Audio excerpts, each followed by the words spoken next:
जिलाधिकारी सविन बंसल ने आज ऋषिपर्णा सभागार में मलिन बस्तियों के पुनर्वास और शहर को स्लम मुक्त बनाने के लिए एक महत्वपूर्ण बैठक की अध्यक्षता की।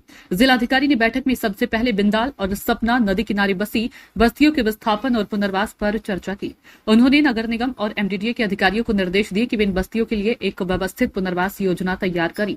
साथ ही उन्होंने 2016 से पहले और बाद में बसी बस्तियों की अद्यतन सूची 5 दिनों के भीतर तैयार करने का आदेश दिया। इसके अलावा एमडीडीए से पुनर्वास के लिए उपलब्ध भूमि की विस्तृत रिपोर्ट मांगी गई। डीएम ने जोर देकर कहा कि पुनर्वास योजना में केवल आवासीय नहीं बल्कि बुनियादी सुविधाएं जैसे पानी, बिजली, सफाई और शिक्षा सुविधा, स्वास्थ्य सुविधाओं का भी ध्यान रखा जाए।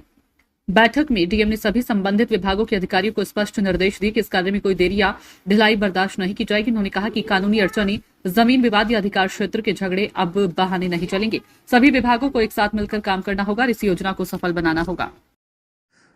देखिए, हमारी राज्य सरकार का, ऑनरेबल सीएम का ये जनभाव है और ये स्पिरिट है कि हमारे जितने भी स्लम एरियाज़ हैं, स्लम ड्वेलर्स हैं, उनको एक डिग्निफाइड लाइफ जीने का मौलिक अधिकार है। तो जो ऐसी कंडीशंस में जहाँ पर भी अवस्थित हैं, वो किसी न किसी मजबूरी के चलते वहाँ पर रेजिडेंट हैं। तो ये दायित्व है कि पर्यावरण को भी बचाना है और जो हमारे रिवर बेड्स हैं, जहाँ पे अपेरेंटली अगर पोल्यूशन हो रहा है, उनका फ्लो ऑब्स्ट्रक्ट हो रहा है, तो उनको भी कंजर्व करना है और साथ ही साथ जो ह्यूमन लाइफ है इन स्लम एरियाज़, उसको एक डिग्निफाइड लिविंग देनी है। इसमें हमारे जो कंसर्न्ड स्टेक होल्डर डिपार्टमेंट्स हैं, नगर निगम, एमडीडीए, इरिगेशन, इन सबको हमें एक प्लेटफॉर्म पर लाकर एक ऐसा प्लान तैयार करना पड़ेगा कि जब हम इनको यहाँ से डिस्प्लेस करें तो रिहेबिलिटेशन प्लान भी हमारा साथ ही साथ रेडी हो। और इसमें कहीं ना कहीं पर एडमिनिस्ट्रेशन को has to come forward state government के निर्देश पर, इसलिए ये कवायद शुरू की गई है।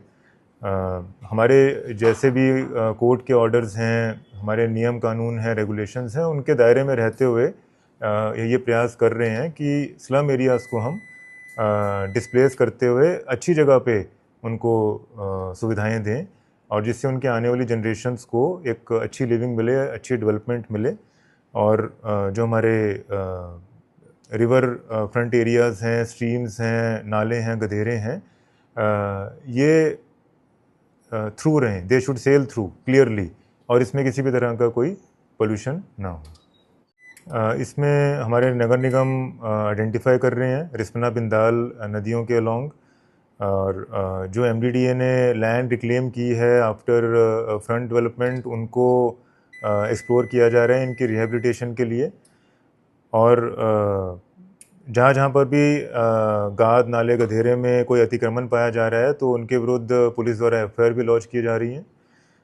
एक ये बृहद अभियान के रूप में कंटिन्यू रखेंगे, जिससे जब हम डेवलपमेंट की तरफ जा रहे हैं तो वो सस्टेनेबल डेवलपमेंट होना चाहिए सिटी का, मोर सो हमारी कैपिटल सिटी है तो उसमें हमें लीड करना है।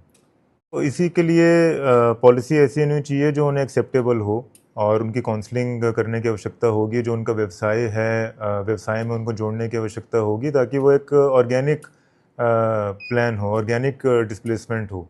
तो वो इम्पोजिटरी डिस्प्लेसमेंट नहीं होना चाहिए, तो वो म्यूचुअली एग्रीड डिस्प्लेसमेंट होना चाहिए। इसी में हमें मेहनत करने की आवश्यकता है और इसको ज़रूर संपन्न किया जाए।